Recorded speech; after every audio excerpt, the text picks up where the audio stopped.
Good afternoon, Levi. It's Wednesday, and we are back in Bagley Hall because this is where I go every other Wednesday when I'm feeling horribly overwhelmed and I don't know what to do with myself. I leave my dorm and I go to this empty lecture hall. Isn't it nice? Isn't it nice to have this whole room to yourself? My phone is on low battery, but that's okay because we're gonna make it through this. I don't know if you saw.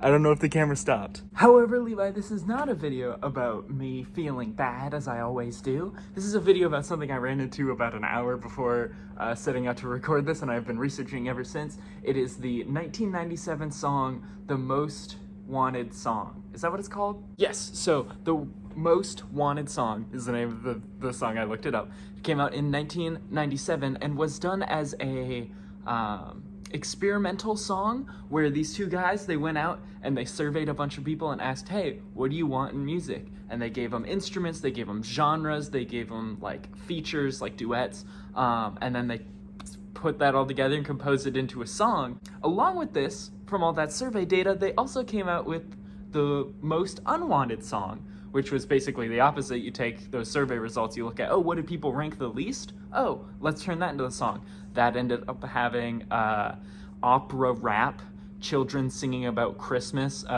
There's a sponsorship for Walmart in there. So all of that in that unwanted song, which, surprising to me, maybe it'll not be surprising to you, people liked the most unwanted song a lot more than the wanted song. Because the wanted song was made of, it got piano and piano and guitar, and then it was a duet between this, like, how did they describe it? I don't even know. It was a duet between these two, like, very American singers singing about very American, super generic things, and all of this was like, I don't know.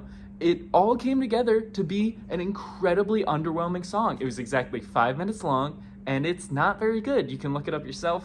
I might have put the links in the description for both of the songs. It's not very good. Now you might be wondering, Asa, why are we talking about this? And what does this have to do with anything? In fact, how did you even figure out these songs in the first place? Well, the answer to that is mildly interesting. I was watching a video about the writer's strike going on. For those who don't know, a lot of Hollywood writers are on strike, asking for a lot of things, including like livable wage. But one of the most interesting things to me was talking about how to handle AI in writers' rooms and how to like stop corporations from using AI as a catch-all for like, oh, well, we don't need to pay writers anymore because we have robots to write. We can hire ChatGPT to write all our scripts. And the Writers Guild, the union, is like, maybe we don't do that, so we have a semblance of job security.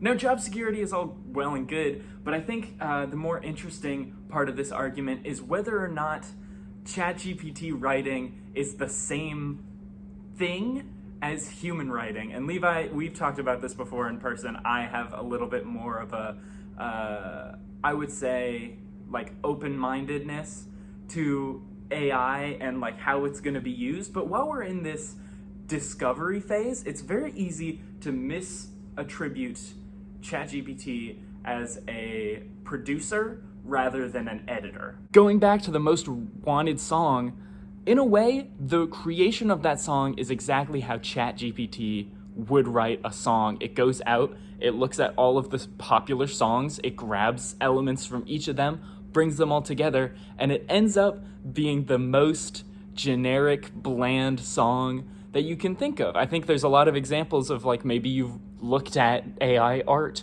or you've, read AI writing and you go, this is horribly derivative. I think that's exactly what the Most Wanted song was trying to say when it was written, is that creativity is not a committee process. It is not something that comes from infinitely large amounts of input and people's opinions. It's got to come from a unique perspective, from a unique person. And I think the song shows that ChatGPT is never going to replace real human writers. However, that's not going to stop people from thinking they can. There's going to be a billionaire out there who goes, oh, I don't have to pay my writers anymore. I have a computer beep boop ba boop to do it for me. And they're going to start firing writers and they're going to start using ChatGPT. And you know what's going to happen? The shows are going to suck. The things they write are going to be horrible. No one's going to want to enjoy them. One, because they're probably not going to be very good. They're going to be very derivative. But two, I think you lose a lot of art when it's not made by a person, and if you know that going in, it's so hard to get any meaning out of it because you know no one put any meaning into it. And while the most wanted song ended up being something that nobody actually wanted, the most unwanted song ended up being a song that some people actually thought was very interesting.